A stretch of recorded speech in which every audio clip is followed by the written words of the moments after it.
Breaking news. A major train collision in the southern Czech Republic has left dozens injured. Here's what we know so far. Earlier today, around 40 people were injured in a train collision in the southern region of the Czech Republic.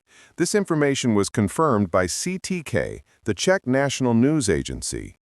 According to initial reports, two passenger trains collided on the railway line connecting the town of Zliv and the nearby village of Divčice, not far from České Budějovice, the largest city in the region.